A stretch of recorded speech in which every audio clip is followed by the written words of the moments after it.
नमस्कार दोस्तों, कैसे हैं आप लोग। 20 मई 2023 के करंट अफेयर्स और एडिटोरियल एनालिसिस में आपका स्वागत है। थोड़ा सा डिले हो गया पर जल्दी से अपने लेक्चर को खत्म करते हैं। पीडीएफ इस पर्टिकुलर लेक्चर की ऑलरेडी टेलीग्राम ग्रुप में अवेलेबल है, तो अगर आपने टेलीग्राम ग्रुप ना ज्वाइन किया हो तो नीचे डिस्क्रिप्शन बॉक्स में इस पर्टिकुलर वीडियो के आपको टेलीग्राम ग्रुप का लिंक मिल जाएगा, टेलीग्राम ग्रुप ज्वाइन कर लीजिए। नहीं तो अगर आपने मेरी ऐप डाउनलोड कर रखी है अर्शी द्विवेदी एजुकेशन, तो उसके स्टडी मटेरियल सेक्शन में भी ये पीडीएफ आपको मिल जाएगी। टेलीग्राम में ओवरऑल कभी कभार अगर लेक्चर लेट होता है तो मैं वो भी अपडेट कर देता हूँ। देखते हैं आज कौन कौन सी न्यूज़ डिस्कस करने वाले हैं। तो हिंडनबर्ग अडानी से लेके जो supreme court appointed 6 member expert committee थी उसकी फाइंडिंग्स आई हैं। वो फाइंडिंग्स यहाँ पे क्या बता रही हैं उसके बारे में हम लोग यहाँ पे बात करेंगे। फिर भाई, अब भले ही केरला के अंदर हेल्थ केयर वर्कर्स और डॉक्टर्स की प्रोटेक्शन के लिए नियम कानूनों में चेंज करा जा रहा है, ऑर्डिनेंस लेके आया जा रहा है, लेकिन तब भी प्राइवेट हॉस्पिटल्स केरला में बाउंसर्स हायर कर रहे हैं। नॉर्मल कर केसेस में बार्स, रेस्टोरेंट्स तो नहीं, बट जो बार्स होते हैं, पब बार्स, जहाँ पे लोग जाके शराब वगैरह पीते हैं और फिर शराब पी के अपना नशे में राड़ा वगैरह करते हैं, तो वहाँ पे बाउंसर्स रखे जाते हैं अमूमन। लेकिन अब प्राइवेट हॉस्पिटलों में भी बाउंसर रखे जा रहे हैं। ठीक है, तो ये एक न्यूज़ देखेंगे। 2000 के नोट्स को एक्टिव सर्कुलेशन से बाहर विड्रॉ किया जा रहा है, तो एक प्रकार का डिमोनेटाइजेशन है जिसके अगेंस्ट बहुत सारा पॉलिटिकल अपोजिशन भी उठ रहा है। तो इस पर्टिकुलर न्यूज़ को समझने की कोशिश करेंगे। वैसे 2000 के नोटों को 2018-19 से प्रिंट नहीं किया जा रहा है, लेकिन जो बचे कुछ नोट है सर्कुलेशन में उनको बाहर निकाला जा रहा है और अभी ठीक ठाक टाइम है। तो इस बार उतना पैनिक होने वाली बात नहीं है। जो 2016 में हुआ था उस लेवल पे इस बार अभी कुछ नहीं हुआ है। फिर आगे देखें तो centre reverses supreme court order gives LG final से ऑन ब्यूरोक्रेट्स। तो भैया यहाँ पे सुप्रीम कोर्ट ने बोला था कि दिल्ली यूनियन टेरिटरी में ब्यूरोक्रेट्स के अपॉइंटमेंट वगैरह को लेकर सर्विसेज डिपार्टमेंट का जो कंट्रोल है वो राज्य की सरकार के पास रहेगा। लेकिन यहाँ पे केंद्र की सरकार एक ऑर्डिनेंस लेके आई, एक नई अथॉरिटी बनाने की बात करी, और उस अथॉरिटी में 3 लोग होंगे, चीफ सेक्रेटरी, होम सेक्रेटरी और चीफ मिनिस्टर। और वो जो आपके लोग अथॉरिटी डिसाइड करेगी उसके ऊपर फाइनल अप्रूवल लेफ्टिनेंट गवर्नर देगा। तो बेसिकली इस पर्टिकुलर ऑर्डिनेंस के थ्रू जो ताकत यहाँ पे चीफ मिनिस्टर और सरकार के पास थी, इलेक्टेड सरकार के पास, वो लेफ्टिनेंट गवर्नर के पास फिर से चली जाएगी। तो इसको देखेंगे। उसके बाद मैरिज को ऑनलाइन भी सोलेमनाइज किया जा सकता है, ऐसा केरला हाई कोर्ट ने बोला है। तो ये सोलेमनाइज करना क्या होता है, इस पर्टिकुलर न्यूज़ का क्या ऑब्जेक्टिव है, मतलब क्या सिग्निफिकेंस है, इसको देखेंगे। फिर ज्ञानवापी मॉस्क में जो शिवलिंग है उसकी जो साइंटिफिक सर्वे करवाई जा रही है, अभी के लिए उस साइंटिफिक सर्वे को थोड़ा आगे डिले किया गया है, क्योंकि डर ये है कि साइंटिफिक सर्वे से उस शिवलिंग को कुछ नुकसान पहुंच सकता है। सुप्रीम कोर्ट फिर से अपनी फुल स्ट्रेंथ में आ गई है 34 जजेस के, लेकिन ये फुल स्ट्रेंथ फिर से चली जाएगी क्योंकि अगले महीने कुछ लोग रिटायर हो रहे हैं। आर्सेनिक एक्सपोजर कॉग्निटिव एबिलिटी को अफेक्ट करता है, इसको लेके एक आर्टिकल है। तो इतने तो हो गए करंट अफेयर्स के आर्टिकल। तो करंट अफेयर्स के ठीक ठाक आर्टिकल है, चूंकि आज सैटरडे के दिन अमूमन इतने करंट अफेयर्स के आर्टिकल होते नहीं है, आज है तो डिस्कस कर लेंगे। उसके साथ साथ एडिटोरियल में ये जो रिजिजू साहब को लॉ मिनिस्ट्री से शिफ्ट किया गया, इससे रिलेटेड एक आर्टिकल है। फिर आगे अगर देखा जाए तो जो इंडिया की G20 की प्रेसिडेंसी, इससे रिलेटेड एक आर्टिकल है। और फिर नेक्स्ट आर्टिकल है tracking SDG progress the Bhopal way. तो एडिटोरियल में उतने खास आर्टिकल्स नहीं, करंट अफेयर्स में देखिए आज थोड़े ज़्यादा इंपॉर्टेंट आर्टिकल्स हैं। तो पहले करंट अफेयर्स के आर्टिकल्स को एक बार ठीक से देखते हैं। वीडियो पे लाइक और शेयर का बटन, दोस्तों चैनल को अब तक शेयर और सब्सक्राइब नहीं किया कर लीजिए, इंस्टाग्राम पे फॉलो कर लीजिए, टेलीग्राम ग्रुप ज्वाइन कर लीजिए। इंस्टाग्राम पे आपसे जुड़ने की कोशिश करता हूँ, टेलीग्राम ग्रुप का नीचे लिंक दे रखा है। मेरी app Arshi Dwivedi education download कर लीजिए दोस्तों, वहाँ पे आपको जल्दी ही NCERT ज्योग्राफी के कुछ कोर्सेज मिलने वाले हैं, जल्दी मतलब 8-10 दिन। चलिए पहली news, Hindenburg Adani case expert panel clear SEBI. भैया जो 6 मेंबर की एक्सपर्ट पैनल की कमेटी बनी थी सुप्रीम कोर्ट के द्वारा हिंडनबर्ग अडानी एलिगेशंस में, जिसको लीड कर रहे हैं फॉरेन सुप्रीम कोर्ट के जज फॉर्मर जस्टिस AM सापरे साहब। उन्होंने बोला है कि securities and exchange board of India is drew a blank and is in a chicken and egg situation in its investigation in the ownership of 13 overseas entities including 12 foreign portfolio investors। भाई यहाँ पे 2 शब्दों का इस्तेमाल किया जा रहा है, 2 फ्रेजेस का इस्तेमाल किया जा रहा है, drew a blank and chicken and egg situation. तो ये 2 का मतलब क्या है, देखिए ड्रू अ ब्लैंक का मतलब होता है फेल टू फाइंड और रिमेंबर समथिंग, मतलब आप किसी चीज़ को ढूंढ ना पाओ या किसी चीज़ को पुरानी याद ना कर पाओ, इसको आप बोलते हो ड्रू अ ब्लैंक। ओके, क्योंकि किसी चीज़ को आप ढूंढ नहीं पा रहे हो। जैसे फॉर एग्जांपल यहाँ पे कमेटी बनी हिंडनबर्ग अडानी, ये जो मैनिपुलेशंस हैं इसको लेके, अब यहाँ पे से भी कोई ढूंढ ही नहीं पाया, तो इसको बोला जा रहा है Drew back. Chicken and egg situation क्या होगी, तो ये बेसिकली मेटाफोरिक एडजेक्टिव है। चिकन एग, पहले अंडा आया पहला मुर्गी, इस बात को लेके डिस्प्यूट रहा है, तो उसी प्रकार से एक पर्टिकुलर सिचुएशन में कॉज क्या है और इफेक्ट क्या है या पता ही नहीं कर पा रहे हो, मतलब कॉज और इफेक्ट में प्रॉपर सेग्रीगेशन आप कर ही नहीं पा रहे हो। तो कुछ इस प्रकार की सिचुएशन में फंसी हुई है यहाँ पे सेबी। अपनी 178 की पेज की रिपोर्ट में सेबी ने 42 कॉन्ट्रीब्यूटरीज की बात की है to the assets under management of 13 overseas entities. यहाँ पे 12 पोर्टफोलियो इन्वेस्टर्स हैं इन्फोर्समेंट डायरेक्टरेट, CBDT, जितने भी मार्केट रेगुलेटर्स हैं उनके ऊपर यहाँ पे एक इन्वेस्टिगेशन करी गई 7 जुरिडिक्शन में, और एंड में SEBI drew a blank. Basically बात दोस्तों यहाँ पे ये है कि स्ट्रक्चर्स इतने ज़्यादा ओपेक है, ओनरशिप इतने ज़्यादा ओपेक है, पैसों का मूवमेंट इतनी ज़्यादा एंटिटीज़ के थ्रू हुआ है कि ओवरऑल उस पैसे का एक्चुअल ओनर या एक्चुअल बेनिफिशियरी कौन है ये पता ही नहीं चल पा रहा है। ये जो 13 एंटिटीज़ इस पर्टिकुलर आप कह लो एलिगेशंस में इन्वॉल्व हैं, इनके ऊपर अक्टूबर 2020 से इंक्वायरी कर रहा है SEBI, और ख़ास बात यह है कि फाइनल बेनिफिशियरी पता नहीं चल पा रहा। उसकी एक और वजह है दोस्तों, वजह ये है, ये जो जस्टिस सापरे कमेटी है उसने ये बताया है कि FPI रेगुलेशंस 2014 में बदले गए थे। उस समय पे SEBI की लेजिस्लेटिव पॉलिसी भी बदली गई थी। मतलब ये जो FPI रेगुलेशंस 2014 हैं, इनमें बदलाव हुआ था। एक्चुअली हुआ क्या था, एक वर्किंग ग्रुप बनाया गया था 2018 में। इस वर्किंग ग्रुप ने अपने रिकमेंडेशन दिए, उस रिकमेंडेशन के आधार पर FPI रेगुलेशंस यानी फॉरेन पोर्टफोलियो रेगुलेशन 2014 में बदले गए, और ये बोला गया 2018 के बाद से कि जो फॉरेन पोर्टफोलियो इन्वेस्टर्स हैं उनको केवल अपना बेनिफिशियल ओनर बताने की जरूरत है, last natural person above every person owning economic interest in the FPI ये बताने की जरूरत नहीं है। जैसे फॉर एग्जांपल मान लो लंदन में कोई बेस्ड एक कंपनी है X, उस कंपनी ने Y को चीज़ें दी, फिर Y ने Z को दी, फिर Z ने A को दी। अब A मान लो हांगकॉन्ग में बैठा है, फिर A ने B को दी, B मान लो आपका कह लो कि भूटान में बैठा है, फिर C को दी, और C ने फाइनली D में इंडिया में इन्वेस्ट की। तो जो D वाली FPI है ना, जो इंडिया में इन्वेस्ट कर रही है, उसको अपना बेनिफिशियल ओनर C के बारे में जानकारी देनी है, उसको X के बारे में कुछ नहीं बताना है। तो बेसिकली यहाँ पे 2018 में वर्किंग ग्रुप के रिकमेंडेशन के हिसाब से जो लास्ट बेनिफिशियल ओनर है उसके बारे में कुछ नहीं बताना है, ठीक है ना। जो लास्ट नेचुरल पर्सन है, जो overall at the end of the chain हर चीज़ को ओन हो रहा है, हर साल आप कह लो सप्लाई चेन से बेनिफिट हो रहा है, उसके बारे में कुछ नहीं बताना है। जस्ट पहला बेनिफिशियल पर्सन आपको बताना है। तो ये एक वजह हो गई कि इस समय पे 12 FPIs हैं, 13 एंटिटीज़ हैं, और इन एंटिटीज़ के फाइनल बेनिफिशियरी कौन है ये हमें पता ही नहीं चल पा रहा है। और बेसिकली भले ही ये 6 मेंबर की एक्सपर्ट कमेटी ने थोड़ा एक्स्ट्रा टाइम मांगा है, लेकिन जिस प्रकार की इनकी टोन है उस प्रकार से शायद ये बताने की कोशिश कर रहे हैं कि ये पता करना अपने आप में मुश्किल भी बहुत है कि अल्टीमेट इकोनॉमिक ओनरशिप इन 13 ओवरसीज एंटिटीज़ की एक्चुअली में किसके पास है। तो ये तो इकोनॉमिक ओनरशिप की बात होगी। उसके बाद अगर ट्रेडिंग पैटर्न की बात की जाए, एब्यूजिव ट्रेडिंग पैटर्न की, तो प्राइस मैनिपुलेशन के रिस्पेक्ट में अदानी स्टॉक के कंसर्न करते हुए 849 अलर्ट्स जनरेट हुए थे ट्रेडिंग सिस्टम के द्वारा, ठीक है ना। और इन अलर्ट्स के बारे में स्टॉक एक्सचेंजेस द्वारा SEBI को बताया भी गया था। अब ये 2 अलर्ट की जो रिपोर्ट थी वो हिंडनबर्ग रिपोर्ट से पहले की है और 2 जनवरी 2023 के बाद की है, लेकिन इन अलर्ट्स में कहीं पे भी आर्टिफिशियल ट्रेडिंग या वॉश ट्रेड्स का प्रूफ नहीं मिलता है। तो एब्यूसिव ट्रेडिंग पैटर्न के रिस्पेक्ट में तो कमेटी बोल रही है कि ज़्यादा कुछ हमें कॉन्फिडेंसिव यहाँ पे नहीं मिल रहा है। वो अलग बात है कि जब से हिंडनबर्ग रिपोर्ट आई तो उसके बाद जो अदानी के स्टॉक्स हैं उसमें बहुत हाई वॉलेटिलिटी देखने को मिली। वो तो होना ही था, क्योंकि स्टॉक मार्केट देखिए सेंटिमेंट पे चलता है, और सेंटिमेंट पे चलने वाली चीज़ों में अगर आप सेंटिमेंट हिला देते हो तो ऑब्वियस सी बात है चीज़ों का बेस हिल जाता है। तो लेट्स सी ये जो FPIs और कंपनीज की ओनरशिप के रिस्पेक्ट में लास्ट ओनरशिप जिसकी है, ठीक है ना, जो मेन करता धरता है, उसके बारे में क्या FPI रेगुलेशंस में फिर से चेंज करके सरकार कुछ अमेंडमेंट्स लेके आएगी, इसको समझने की कोशिश करेंगे आगे।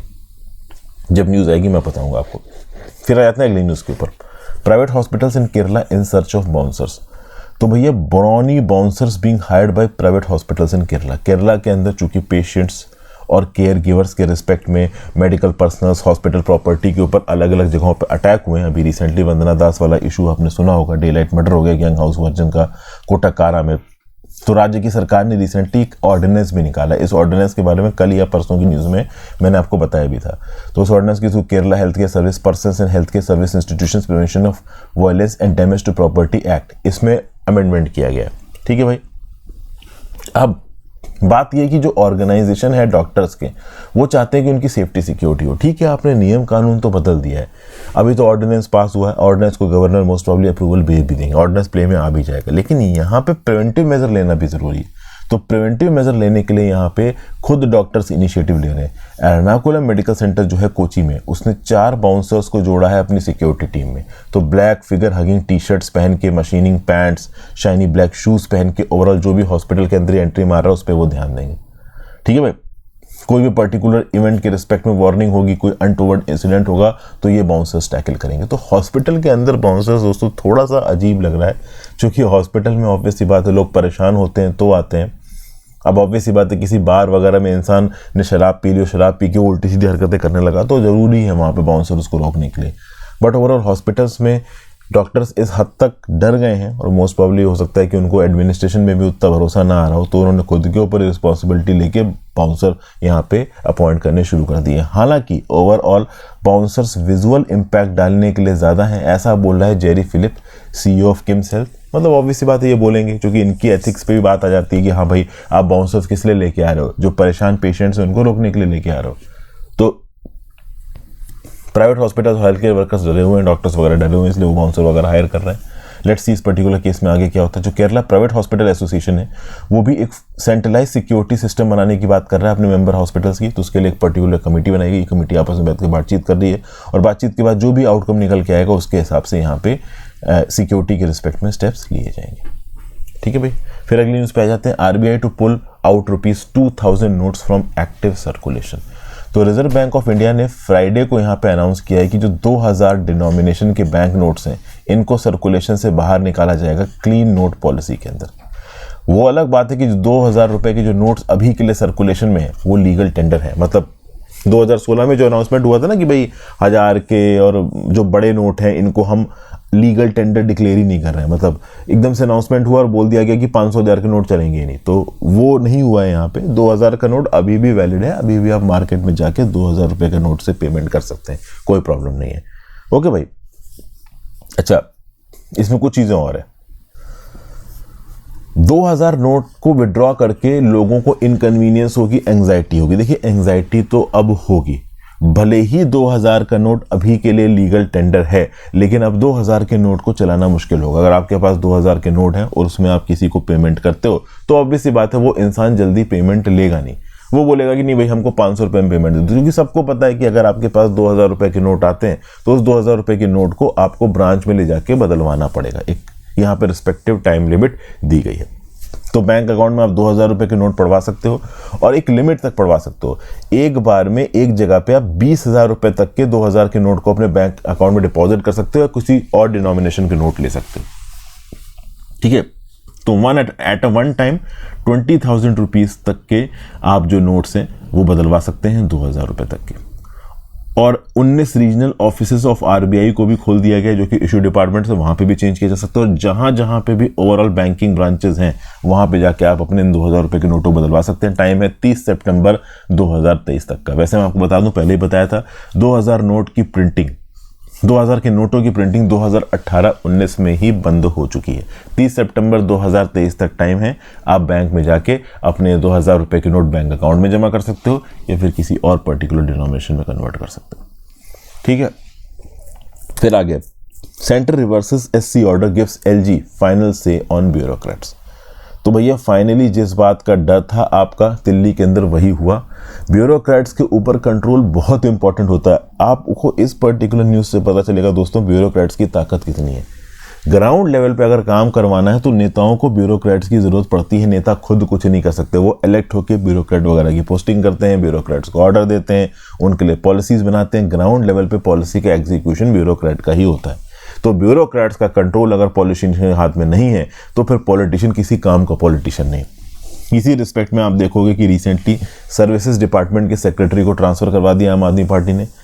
सुप्रीम कोर्ट ने बोला कि आम आदमी पार्टी के पास कंट्रोल होगा दिल्ली के ब्यूरोक्रेट्स का, लेकिन केंद्र की सरकार रिसेंटली यहाँ पे एक ऑर्डिनेंस लेके आई और उस ऑर्डिनेंस में ये बोला गया है कि lieutenant governor is the administrator of Delhi, और जो पोस्टिंग होंगी और ट्रांसफ़र होंगे ब्यूरोक्रेट्स के उसमें फाइनल से लेफ्टिनेंट गवर्नर के पास होगा दिल्ली के अंदर। तो दिल्ली के अंदर अगर ब्यूरोक्रेट्स की ट्रांसफ़र की बात करनी है, पोस्टिंग्स की बात करनी है जो दिल्ली सरकार के अंदर काम कर रहे हैं, तो उसकी पूरी अथॉरिटी लेफ्टिनेंट गवर्नर के हाथ में होगी। तो ये जो ऑर्डिनेंस प्रोमोलगेट किया गया आर्टिकल 123 के अंदर प्रेसिडेंट द्रौपदी मुर्मू द्वारा यहाँ पे प्रोमोलगेट किया गया, ये करता क्या है? It seeks to amend the Government of National Capital Territory of Delhi 1991। ठीक है ना। और 11 मई का सुप्रीम कोर्ट का जो जजमेंट है जिसने अरविंद केजरीवाल की आम आदमी पार्टी की सरकार को ताकत दे दी थी ब्यूरोक्रेट के अपॉइंटमेंट के रिस्पेक्ट में, ओवरऑल उनके ट्रांसफर्स के रिस्पेक्ट में, इसको इफेक्टिवली निगेट कर देता है ये पर्टिकुलर ऑर्डिनेंस। तो ये ऑर्डिनेंस अब ताकत दे देता है किसको? लेफ्टिनेंट गवर्नर को। और ताकत बड़े तरीके से दी गई है यहाँ पे। पहले तो इस ऑर्डिनेंस ने ये बोला कि national capital civil services authority बनाई जाएगी दिल्ली के अंदर। इस पर्टिकुलर अथॉरिटी को लीड करेंगे चीफ मिनिस्टर दिल्ली के, जो कि अभी के लिए है अरविंद केजरीवाल साहब। तो ये लीड करेंगे मतलब केंद्र की सरकार के पास कैसे कंट्रोल जाएगा? तो बाकी जो 2 मेंबर्स हैं वो है चीफ सेक्रेटरी और principal home secretary of Delhi. अब खास बात दोस्तों यहाँ पे ये है कि चीफ सेक्रेटरी और principal home secretary of Delhi ये दोनों सीनियर लेवल के IAS ऑफिसर्स हैं। इनकी पोस्टिंग प्रमोशन सब DOPT के हाथ में, केंद्र की सरकार के हाथ में। तो 3 मेंबर की कमेटी में 2 सीनियर ब्यूरोक्रेट्स हैं। ज्यादातर केसेस में 2 सीनियर ब्यूरोक्रेट्स केंद्र की सरकार की ही बात सुनेंगे। तो आम आदमी पार्टी के chief Arvind Kejriwal, chief minister, overall इस कमेटी को लीड करके भी ज्यादा कुछ कर नहीं पाएंगे। तो ओवरऑल ये जो पर्टिकुलर आप कह लो यहाँ पे एडवाइजरी बॉडी बनाई गई है, ये advisory body majority of vote से डिसीजन लेगी और उसके बेसिस पे यहाँ पे ब्यूरोक्रेट्स का अपॉइंटमेंट होगा। ऑब्वियस सी बात है इन 3 लोगों में से 2 लोग केंद्र की सरकार के फेवर में ही डिसीजन देंगे। मान लो ये तीनों लोग ओवरऑल राज्य की सरकार के फेवर में भी अगर किसी केस में डिसीजन दे देते हैं तो भी उस पर्टिकुलर केस में final decision making authority lieutenant governor के पास है। ठीक है ना भाई? तो ग्रुप ए ऑफिसर्स जो कि IAS ऑफिसर्स पोस्टेड हैं और जो दानिक्स के ऑफिसर हैं दिल्ली के अंदर, इनकी पोस्टिंग के लिए ये पर्टिकुलर एडवाइजरी बॉडी प्ले में आ चुकी है जिसका नाम है NCCSA, full form national capital civil services authority. तो ये नई अथॉरिटी बन गई। तो जो लोग भी भैया IAS वगैरह बनोगे आपके लिए माई बाप होगी ये अथॉरिटी आगे आने वाले समय में।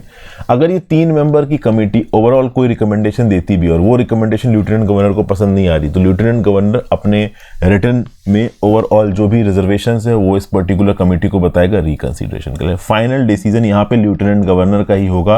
लेफ्टिनेंट गवर्नर चाहेगा तो ही ब्यूरोक्रेट अपॉइंट होगा, नहीं तो ब्यूरोक्रेट अपॉइंट नहीं होगा। तो बेसिकली ब्यूरोक्रेट्स के अपॉइंटमेंट के रिस्पेक्ट में दिल्ली की इलेक्टेड सरकार को ताकत देने के मूड में लग नहीं रही केंद्र की सरकार, और वो पहले भी नहीं देने वाली थी दोस्तों, क्योंकि ब्यूरोक्रेट्स का कंट्रोल अगर हाथ में नहीं है तो एक्चुअल में पॉलिटिकल पावर ही आपके हाथ में नहीं है। फिर आगे, marriage can be solemnised online says Kerala high court. तो केरला हाई कोर्ट की जो डिवीजन बेंच है उसने एक सिंगल जज के व्यू को यहाँ पे अफर्म किया और बोला कि अगर स्पेशल मैरिज एक्ट के अंदर वेडिंग हुई है तो उसको सोलेमनाइज किया जा सकता है वीडियो कॉन्फ्रेंसिंग के थ्रू। अभी सोलेमनाइज करना होता क्या है दोस्तों?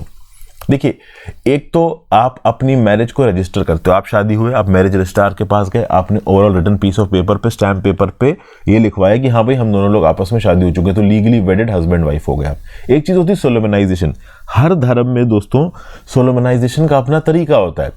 जैसे हिंदू धर्म में 7 फेरे होते हैं, मुस्लिम धर्म में कबूल है होता है, फिर क्रिश्चियन धर्म में आप ओवरऑल किसी पर्टिकुलर मतलब रिलीजियस प्लेस पे जाते हैं, चर्च में जाते हैं और वहाँ पे आपकी शादी होती है पादरी के सामने। तो बहुत अलग अलग तरीके हैं। सोलेमनाइज मतलब आपके अपने खुद के रिलीजियस रिचुअल्स हैं, जिन रिचुअल्स के थ्रू आप अपनी पर्टिकुलर शादी को सोलेमनाइज कर रहे हो अपने धार्मिक ट्रेडिशंस के आधार पर। तो ये सोलेमनाइजेशन वीडियो कॉन्फ्रेंसिंग के थ्रू भी हो सकती है, ऐसा बोला था केरला हाईकोर्ट की सिंगल जज बेंच ने। अब यही बात बोल दी है डिवीजन बेंच ने भी। तो बेसिकली स्पेशल मैरिज एक्ट को इंफॉर्मेशन टेक्नोलॉजी एक्ट 2000 की लाइट में कंस्ट्रक्ट किया गया है। तो कनाडा में बैठा हुआ लड़का इंडिया में बैठी हुई लड़की के साथ अपनी मैरिज को वीडियो कॉन्फ्रेंसिंग के थ्रू भी सोलेमनाइज कर सकता है। समझ गए बात को? ओके, तो उसके लिए वहां पे आके उसको एक्चुअली में 7 फेरे लेने की जरूरत नहीं है। ठीक है, चलिए आगे चलते हैं। Supreme Court defer scientific survey on Shivling at Gyan Vapi mosque. The center and the UP government agreed to the plea of adjoining the survey of the disputed structure. Solicitor General Tushar Mehta raises concern that the exercise may cause some damage to it. तो भाई देखो, अभी क्या है ना कि overall इस particular ज्ञान वापी मॉस्क के अंदर जो पर्टिकुलर शिवलिंग है, जिसको मुस्लिम धर्म के लोग बोल रहे हैं कि नहीं भाई ये एक फाउंटेन है, तो इस रिस्पेक्ट में इलाहाबाद हाईकोर्ट ने बोल दिया था कि भाई इसका आप सर्वे करवाइए। आर्कियोलॉजिकल सर्वे ऑफ इंडिया ने बोला था कि हाँ भाई हम इसका सर्वे करेंगे। 52 पेज रिपोर्ट फाइल की थी आर्कियोलॉजिकल सर्वे ऑफ इंडिया में, जिसने बोला था कि हाँ भाई सर्वे में ओवरऑल इस पर्टिकुलर शिवलिंग को नुकसान नहीं पहुंचेगा। अभी के लिए सुप्रीम कोर्ट ने फ्राइडे को ये ऑर्डर पारित किया है कि जो इलाहाबाद हाईकोर्ट का जजमेंट है 12 मई को कि हाँ भाई इसकी कार्बन डेटिंग करवाइए, साइंटिफिक सर्वे करवाइए शिवलिंग की, इसको थोड़ा डेफर कर दिया है। किसने? सुप्रीम कोर्ट की 3 जज की बेंच ने। इस 3 जज की बेंच को लीड कर रहे थे chief justice of India DY Chandrachud साहब। तो बेसिकली कार्बन डेटिंग और ओवरऑल जो साइंटिफिक सर्वे होना था यहाँ पे इस पर्टिकुलर शिवलिंग का 22 मई को, इसको अभी के लिए थोड़ा आगे डेफर कर दिया गया है। इसको बात को लेके आगे की हियरिंग में बातचीत होगी। इस पर्टिकुलर डेफरमेंट के लिए पिटीशन फाइल की थी अंजुमन इंतजामिया मस्जिद वाराणसी ने। ये मॉस्क के केयरटेकर्स हैं, इनको भी सीनियर एडवोकेट हुफैजा अहमदी रिप्रेजेंट कर रहे थे। तो जब ओवरऑल इस पिटिशनर ने सुप्रीम कोर्ट के सामने अपना व्यू पॉइंट रखा, उस समय पे सुप्रीम कोर्ट के जजेस ने, जो केंद्र की सरकार के बिहाफ पे सॉलिसिटर जनरल आए थे तुषार मेहता साहब, उनको भी बोला कि भाई देख लीजिए यहाँ पे इस पर्टिकुलर शिवलिंग का सर्वे हो रहा है, इससे इसको कुछ नुकसान पहुंच सकता है, तो थोड़ी बातचीत कर लेते हैं, देख लेते हैं, मुद्दा बहुत सेंसिटिव, और उसके बाद डिसाइड करते हैं कि हाँ भाई सर्वे कब करवाना है, किन हालातों में करवाना है। तो सॉलिसिटर जनरल तुषार मेहता साहब भी बात मान गए। अभी के लिए इस शिवलिंग के सर्वे को थोड़ा आगे पोस्टपोन किया गया। फिर आगे सुप्रीम कोर्ट की फुल स्ट्रेंथ आ गई है 34 जजेस की। Chief justice of India DY Chandrachud साहब ने फ्राइडे को ओथ एडमिनिस्टर की जस्टिस प्रशांत कुमार मिश्रा को और KV विश्वनाथन को। तो इससे ओवरऑल सुप्रीम कोर्ट की जो सैंक्शन स्ट्रेंथ है वो 34 पे आ चुकी है। असल में हुआ ये था दोस्तों कि दिनेश माहेश्वरी साहब और MR शाह साहब ये दोनों मई में रिटायर कर चुके हैं, तो 2 जजेस सुप्रीम कोर्ट के अंदर कम हो गए, तो इनकी जगह 2 और आ गए। KV विश्वनाथ साहब आ गए और आपके मिश्रा साहब आ गए, प्रशांत कुमार मिश्रा। ठीक है, अब प्रॉब्लम यह है कि कुछ और जस्टिसेस यहां पे रिटायर होने वाले हैं। एक है जस्टिस KM जोसेफ साहब, अजय रस्तोगी साहब, V सुब्रमण्यम साहब, ये रिटायर होने वाले हैं, तो इनको भी यहां पे फेयरवेल दे दी गई। एक्चुअली में बात यह है कि कोर्ट समर वेकेशन में जा चुका है। 2 जुलाई को कोर्ट यहां पे रीओपन होगा। ओके, तो चूंकि यहां पे कोर्ट 2 जुलाई को रीओपन होगा, समर वेकेशन में कोर्ट जा रहा है, तो जो लोग ओवरऑल जून में रिटायर होने वाले हैं उनके लिए अभी ही ओवरऑल यहां पे रिटायरमेंट फंक्शन, जो सी ऑफ फंक्शन होता है, वो यहाँ पे दे दिया गया। तो ऑब्वियसली बात है जून में फिर से सुप्रीम कोर्ट के अंदर कुछ वैकेंसी आ जाएगी। हालांकि यहाँ पे जो 2 जजेस को अपॉइंट किया गया, बहुत स्पीड में अपॉइंट किया गया है। गवर्नमेंट, सुप्रीम कोर्ट ने जो कॉलेजियम था सुप्रीम कोर्ट का, उसने 16 मई को अपॉइंटमेंट का रिकमेंडेशन दिया। गवर्नमेंट ने पब्लिश कर दिया रिकमेंडेशन 18 मई को। ओके, जस्टिस विश्वनाथन अगर आप देखो तो 58 चीफ जस्टिस इंडिया बनेंगे अगस्त 2030 में। जस्टिस JB पारदीवाला को वो सक्सीड करेंगे। जो जस्टिस मिश्रा हैं वो छत्तीसगढ़ के हैं, पहले चीफ जस्टिस रह चुके हैं आंध्र प्रदेश हाई कोर्ट के। ठीक है, तो अब आंध्र प्रदेश हाई कोर्ट के चीफ जस्टिस से वो सुप्रीम कोर्ट के जज यहाँ पे बन रहे हैं। फिर आगे, आर्सेनिक एक्सपोजर से आपकी कॉग्निटिव एबिलिटी कम हो सकती है, आपके ब्रेन का ग्रे मैटर रिड्यूस हो सकता है, बच्चों के अंदर कंसंट्रेशन भंग हो सकता है, यंग एडल्ट्स की थिंकिंग पावर कॉम्प्रोमाइज हो सकती है। तो ऐसा बताया जा रहा है कि अगर आप हाई लेवल्स ऑफ आर्सेनिक को कंटेमिनेटेड ग्राउंड वाटर से इंजेस्ट करते हो तो आपके शरीर में बहुत प्रकार की बीमारियां हो सकती हैं, ऐसा पीयर रिव्यूड स्टडी बताती है। तो जो लो लेवल आर्सेनिक कंजम्पशन होता है वो भी बच्चों के कॉग्निटिव फंक्शन को इंपैक्ट कर सकता है, एडोलेसेंट्स और यंग एडल्ट्स के कॉग्निटिव फंक्शन को इंपैक्ट कर सकता है। तो ये जो रिसर्च स्टडी हो रही है, it is a part of a bigger investigation into how a range of environmental and biological factors affect neurological and cognitive development in young people. तो बेसिकली ओवरऑल यहाँ पे इन्वायरमेंटल और बायोलॉजिकल फैक्टर्स एक particular individual की neurological और cognitive development को कैसे impact करते हैं, इसके ऊपर एक बड़ी स्टडी कंडक्ट की जा रही है। और उस स्टडी के एक सब पार्ट की तरह देखा जा रहा है कि आर्सेनिक कंटेमिनेशन ओवरऑल एक ब्रेन के ऊपर, एक बंदे के कॉग्निटिव मतलब उसकी ब्रेन की कैपेबिलिटी को कैसे इम्पैक्ट करता है। तो ब्रेन के अंदर जो ग्रे मैटर होता है, ग्रे मैटर मतलब वो ब्रेन टिश्यूज जो कि आपके कॉग्निटिव फंक्शंस के लिए इंपॉर्टेंट होते हैं, उनके ऊपर आर्सेनिक कंटेमिनेशन का नेगेटिव इंपैक्ट है। वीकर कनेक्शंस होते हैं with key regions of the brain to enable concentration switching between task and temporary storage of information. तो इंफॉर्मेशन का स्टोरेज कैसा होगा, ओके, आप टास्क के बीच में कैसे स्विच ऑन कर सकते हो, ओवरऑल दूसरे काम बचे हुए वो कितना याद रख सकते हो, ओवरऑल आपकी ब्रेन की रिटेंशन कैपेसिटी, आपके कंसंट्रेशन का अमाउंट, ओवरऑल लंबे समय तक फोकस कर पाना, ओवरऑल कॉग्निटिव कैपेबिलिटी आपके दिमाग की इफेक्ट होती है आर्सेनिक कंटेमिनेशन की वजह से। और आर्सेनिक कंटेमिनेशन एक प्रकार का साइलेंट पैंडेमिक है जो कि बड़े पोर्शंस ऑफ ग्लोबल पॉपुलेशन को इम्पैक्ट कर रहा है। ऐसा इस पर्टिकुलर इशू में, ये इशू छपा है peer reviewed journal JAMA network open में। तो इसके लिए इस पर्टिकुलर रिसर्च में जो साइंटिस्ट हैं उन्होंने यूरिन सैंपल्स को इस्तेमाल किया है। यूरिक सैंपल से आर्सेनिक एक्सपोजर को एस्टिमेट किया जा रहा है, ठीक है ना।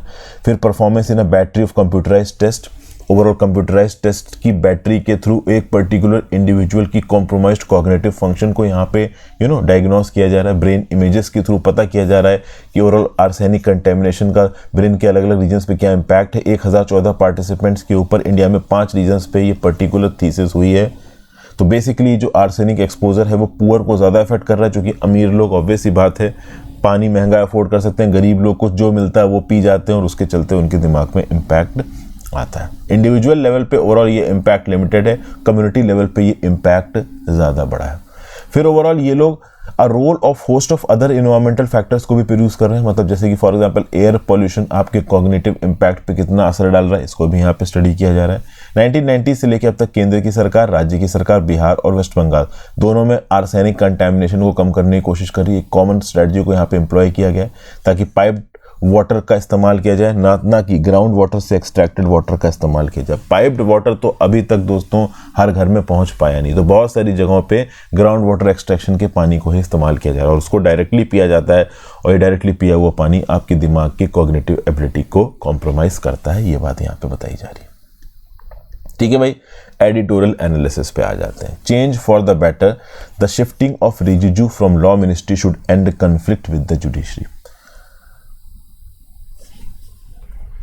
अब किरेन रिजिजू साहब को यूनियन लॉ मिनिस्ट्री से हटा दिया गया। लॉ एंड जस्टिस मिनिस्टर अब किरेन रिजिजू साहब है नहीं यहाँ पे, इनको मिनिस्ट्री ऑफ अर्थ साइंसेज में शिफ्ट कर दिया गया है।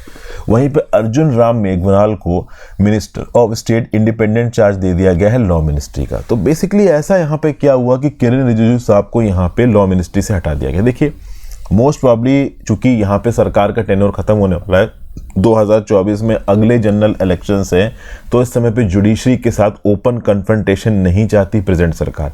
रिसेंटली ऐसा सुनने में भी आया था कि मिस्टर रिजिजू साहब ने जुडिशरी के अगेंस्ट, सुप्रीम कोर्ट के अगेंस्ट बहुत ज़्यादा कड़वे बोल बोले हैं। तो एक प्रकार का कन्फ्रंटेशन का मूड सा और एक टोन सी सेट बैठती नजर आ रही थी सरकार के बीच में और जुडिशरी के बीच में। ठीक है भाई, अब ये बात तो बिल्कुल सही है दोस्तों कि सरकार की तरफ से थोड़ा डिले तो हुआ है जजेस के अपॉइंटमेंट में। कई बार क्या होता है कि कॉलेजियम जजेस का अपॉइंटमेंट रिकमेंड कर देता है, सुप्रीम कोर्ट के 2 जजेस का अपॉइंटमेंट तो तुरंत अप्रूव हुआ, लेकिन हाई कोर्ट के जो जजेस के अपॉइंटमेंट होते हैं वो लंबे समय तक पेंडिंग रहते हैं। कई बार सुप्रीम कोर्ट ने सरकार से पूछा कि भाई आप अपॉइंट क्यों नहीं कर रहे हो, सरकार ने जवाब नहीं दिया। अब पहले तो सरकार शांत रहती थी, यहाँ पे किरेन रिजिजू साहब ओपनली ही बोलने लगे। ठीक है, जैसे फॉर एग्जाम्पल कुछ सुप्रीम कोर्ट के जजेस को ऊपर इल्जाम लगा दिया किरेन रिजिजू साहब ने कि ये एंटी इंडिया गैंग चला रहे हैं, एक अपोजिशन पार्टी के रिस्पेक्ट में काम कर रहे हैं। तो जुडिशरी के रिस्पेक्ट में एग्जीक्यूटिव वाले इल्जाम लगाना, पॉलिटिकल वाले इल्जाम लगाना, वो देखिए थोड़ा सही बैठता नहीं है। फिर यहाँ पे किरेन रिजिजू साहब ने ये बोल दिया कि इंटेलिजेंस ब्यूरो ने, हमारे देश की इंटेलिजेंस एजेंसीज ने अगर किसी के रिस्पेक्ट में निगेटिव इनपुट दिया है तो उसको शांत रखना था, सीक्रेट रखना था, उसको भी ओपन में बताते फिर रहे हैं सुप्रीम कोर्ट के जजेस। तो बहुत कुछ यहाँ पे सुप्रीम कोर्ट के जजेस के अगेंस्ट बोला था किरेन रिजिजू साहब ने, जिस बात को लेके ये लेजिस्लेचर, मतलब आप कह लो सरकार वर्सेस जो जुडिशरी की लड़ाई थी वो लंबी चल रही थी। इस चलते ही हो सकता है यहाँ पे किरेन रिजिजू साहब को हटाया हो। दूसरा, मिस्टर मेघवाल साहब को अपॉइंट करने का एक लॉजिक ये हो सकता था कि बीकानेर राजस्थान की रिजर्व कॉन्स्टिट्यूएंसी को रिप्रेजेंट करते हैं और राजस्थान का कोई बहुत सीनियर मिनिस्टर हमारी कैबिनेट में था नहीं, तो शायद यहाँ पे राजस्थान के किसी पर्टिकुलर सीनियर मिनिस्टर को कैबिनेट में रखना हो, चूँकि राजस्थान के अंदर स्टेट असेंबली के इलेक्शंस आने वाले हैं और वहाँ पे ओवरऑल कांग्रेस को चैलेंज देना चाहती है, बीजेपी अशोक गहलोत की सरकार को हटाना चाहती है। तो इसी रिस्पेक्ट में राजस्थान की जो प्रोफाइल है उसको हमारी देश की सेंट्रल कैबिनेट में बढ़ाया जा सके, हो सकता है इसलिए यहाँ पे मेघवाल साहब को अपॉइंट किया हो। तो ये ओवरऑल यहाँ पे है। किरेन रिजिजू साहब की बात की जाए तो उन्होंने ये भी आइडिया दिया था कि सर्च कम इवैल्यूएशन कमेटी बनाई जानी चाहिए जो ओवरऑल सुप्रीम कोर्ट के जजेस को यहाँ पे ढूंढेगी। सुप्रीम कोर्ट के जजेस खुद ही अपना अपॉइंटमेंट कर रहे हैं, खुद ही सोवरेन कैपेसिटी में काम कर रहे हैं। दुनिया में ऐसा कोई देश नहीं है जहाँ पे जजेस सोवरेन कैपेसिटी में काम कर रहे हैं, इंडिया में सोवरेन कैपेसिटी में काम कर रहे हैं। तो काफ़ी कुछ किरेन रिजिजू साहब ने बोला था यहाँ पे मिनिस्टर लॉ आपका सुप्रीम कोर्ट की जुडिशरी के अगेंस्ट, जिसके रिस्पेक्ट में हो सकता है उनको यहाँ पे हटाया गया हो। ठीक है, फिर next, among the elite India's presidency for G20 gifts it's additional head to the G summit as he left for Japan on Friday to attend the G7 summit. India is a special invitee. Prime minister Narendra Modi called India's attendance particularly meaningful this year. तो basically Japan के लिए निकल गए हैं हमारे Modi ji. G7 summit हो रही है जापान में और इंडिया की अटेंडेंस वहां पे एज अ स्पेशल इन्वाइटी बहुत मायने रखती है। तो मोदी जी यहाँ पे ओवरऑल चूंकि G20 की जो समिट की प्रेसिडेंसी इंडिया के पास है इस साल, तो G20 और G7 के एजेंडा को एक करने की कोशिश करेंगे यहाँ पे मोदी जी, ये कुछ ऐसा प्लान है। ठीक है, देखिए ओवरऑल इंडिया यहाँ पे रशिया यूक्रेन के मुद्दे के ऊपर अटेंशन हटा के ओवरऑल बाकी कुछ इंपॉर्टेंट मुद्दे के ऊपर दुनिया का अटेंशन लेके जाना चाहता है। ये बाकी कुछ इंपॉर्टेंट मुद्दे कौन कौन से, तो देखिए बहुत से मुद्दे हैं इस समय पे। एनर्जी सिक्योरिटी की बात कर लीजिए, श्रीलंका में डेट ट्रैप्ड की बात कर लीजिए, सप्लाई चेन रिलायबिलिटी बनाने की बात कर लीजिए, अल्टरनेटिव एनर्जी कॉलिशंस बनाने की बात कर लीजिए, इंफ्रास्ट्रक्चर के रिस्पेक्ट में स्पेंडिंग की बात कर लीजिए, डेवलपमेंटल एड की बात कर लीजिए। बहुत से इंपॉर्टेंट मुद्दे हैं, एक दो मुद्दे नहीं है। यहाँ पे क्या होता है कि कुछ ओवरऑल कंट्रीज ने अपने पॉलिटिकल मोटिव्स को पूरा करने के लिए बस रशिया यूक्रेन वॉर को एक मुद्दा बना के रख दिया, बट दुनिया के लिए बातचीत करने के लिए बहुत से मुद्दे हैं और उसी के लिए इस प्रकार के इंटरनेशनल ऑर्गेनाइजेशन बनाए गए। अब जापान के अंदर चूंकि G7 समिट हो रहा है और जापान बहुत हद तक एक एंटी रशिया स्टैंस यहाँ पे ले चुका है, ठीक है, और मैसेज टू पुतिन की बात करता है जापान। रशिया जो कुछ भी कर रहा है, वॉर कर रहा है यूक्रेन में, उसका रशिया को हर्जाना भुगतना पड़ेगा, इस बात की तरीके की बातें जापान करता है। और जितनी भी G7 कंट्रीज हैं, US, UK, Canada, France, Germany, Italy, Japan, EU, ये सब कुछ हद तक ओवरऑल एंटी रशिया स्टैंस ही लेके बैठे। इंडिया यहाँ पे एक बैलेंसिंग एक्ट लेके चल रहा है। अब खास बात दोस्तों यहाँ पे ये है कि इस G7 समिट में ना रशिया को इनवाइट किया गया, ना चाइना को इनवाइट किया गया। तो प्रो रशिया अगर कंट्री कोई यहाँ पे है तो वो इंडिया है। अब इंडिया किस प्रकार का बैलेंस्ड स्टेटमेंट देती है रशिया के रिस्पेक्ट में, ये पता चलेगा, खासकर तब जब वोलोदिमीर ज़ेलेंस्की भी इस G7 समिट में आ रहे हैं। ओके, फिर South Korea, Australia, Brazil, Vietnam, Indonesia, Comoros, Cook island, इन सब के क्या व्यू पॉइंट रहने वाले हैं, ये भी यहाँ पे देखना बाकी है। तो लेट्स सी ओवरऑल इस G7 समिट में क्या होता है। G7 समिट में voice of the global south बन के जा रहे हैं यहाँ पे मिस्टर मोदी। अब यहाँ पे वोलोदिमीर ज़ेलेंस्की के साथ क्या मोदी जी की कोई डायरेक्ट मीटिंग होगी, इस बात को लेके भी थोड़ी बहुत स्पेकुलेशन हो रही है। क्या G20 की समिट में इंडिया इनवाइट करेगा वोलोदिमीर ज़ेलेंस्की को, क्योंकि अगर वोलोदिमीर ज़ेलेंस्की G20 की समिट में इंडिया आ जाते हैं तो वो एंटी रशिया स्टेटमेंट्स बोलेंगे। और क्या एंटी रशिया स्टेटमेंट्स के मूड में है इंडिया, खासकर तब जब ऑलरेडी ट्रेड निगोशिएशंस को लेकर इंडिया रशिया के बीच में थोड़ी बहुत टेंशंस चल रही हैं। तो लेट्स सी यहाँ पे आगे क्या होने वाला है, अभी चीज़ें क्लियर नहीं है, over the course of time चीज़ें यहाँ पे क्लियर होंगी। फिर आगे बात की जा रही tracking SDG progress the Bhopal way. अब भाई देखिए ऑनेस्टली इस पर्टिकुलर आर्टिकल में ज़्यादा कुछ यहाँ पे है नहीं, बस मैं आपको बेसिक बता दे रहा हूँ कि एक्चुअली में इस आर्टिकल में डिस्कस क्या किया जा रहा है। ये जो पहले दो पैराग्राफ हैं, इसमें इस पर्टिकुलर पूरे आर्टिकल का एक बेस है। भोपाल बन गया है देश की पहली सिटी जिसने ज्वाइन किया है growing global movement on localisation of sustainable development goals. भाई क्या है, भोपाल ने रिलीज किया है voluntary local review. United nation sustainable development goal की बात करो, 2015 में जब मिलेनियम डेवलपमेंट गोल का टाइम खत्म हो गया तो 193 member states of United Nations ने मिलकर सस्टेनेबल डेवलपमेंट गोल्स की बात की। 2030 एजेंडा फॉर सस्टेनेबल डेवलपमेंट की बात की, जिसमें 17 सस्टेनेबल डेवलपमेंट गोल्स थे, 169 टारगेट्स थे। प्लान ऑफ एक्शन बनाए गए थे यहाँ पे पीपल के लिए, प्लैनेट के लिए और प्रॉस्पेरिटी के लिए। तो इस रेजोल्यूशन में मैकेनिज्म स्पेसिफाई किए गए थे for monitoring, reviewing, reporting of progress as a measure of accountability towards the people. तो जो मेंबर स्टेट्स थे उनसे बोला गया था कि आप एक वॉलेंट्री नेशनल रिव्यू सबमिट करिए यूएन के हाई लेवल पॉलिटिकल फोरम को, और इंडिया ने ये किया भी है। इंडिया ने अपना second voluntary national review submit किया हाई लेवल आपका पॉलिटिकल फोरम को 2020 में। इंडिया की ministry of statistics programme implementation ने एक नेशनल इंडिकेटर फ्रेमवर्क भी पब्लिश किया ताकि SDG को रिव्यू किया जा सकता, मॉनिटर किया जा सके, और यूएन ग्लोबल इंडिकेटर फ्रेमवर्क के अंदर यूनिक इंडिया की डेवलपमेंट की जर्नी को ट्रैक किया जा सके। लेकिन ये तो बात हो गई नेशनल लेवल पे। इंडिया नेशनल लेवल पे जो भी अपने इंटरनेशनल कमिटमेंट्स है उसको पूरा कर रहा है, लेकिन सिटी के लेवल पे क्या होगा? तो सिटी के लेवल पे सबमिट करने की जरूरत थी VLR, वॉलेंट्री लोकल रिव्यू, और ये वॉलेंट्री लोकल रिव्यू करने वाली पहली सिटी बनी है इंडिया के अंदर भोपाल। तो इस भोपाल ने SDG प्रोग्रेस को किस प्रकार से इंप्लीमेंट किया है, इसीलिए यहाँ पे आर्टिकल लिखा गया है। तो वॉलेंट्री लोकल रिव्यू सबमिट करने वाली पहली सिटी बनी है भोपाल। उसके रिस्पेक्ट में अगर आप थोड़ा और देखना चाहो भोपाल के सिटी स्पेसिफिक प्लान्स क्या है तो उसके लिए आप इस आर्टिकल को पढ़ सकते हो। बाकी मुझे ज़्यादा कुछ इंपॉर्टेंट पढ़ा नहीं। वॉलेंट्री नेशनल रिव्यू क्या है वो आपको पता होना चाहिए, SDG के अंदर फाइल होना होता है। वॉलेंट्री लोकल रिव्यू क्या है, पहली सिटी कौन जिसने फाइल किया, भोपाल। ये हो सकता है कोई वन लाइनर टाइप का आंसर क्वेश्चन बन जाए। So thank you for watching friends. Video को लाइक और शेयर कर दीजिएगा, इंस्टाग्राम पे फॉलो कर लीजिएगा, टेलीग्राम जरूर से ज्वाइन कर लीजिए। इस पर्टिकुलर लेक्चर के PDF के लिए ज़्यादा से ज़्यादा लोग से लेक्चर को शेयर करें दोस्तों, और एक बार ऐप चेकआउट कर लीजिए NCERT ज्योग्राफी कोर्सेज के लिए। Have a great day.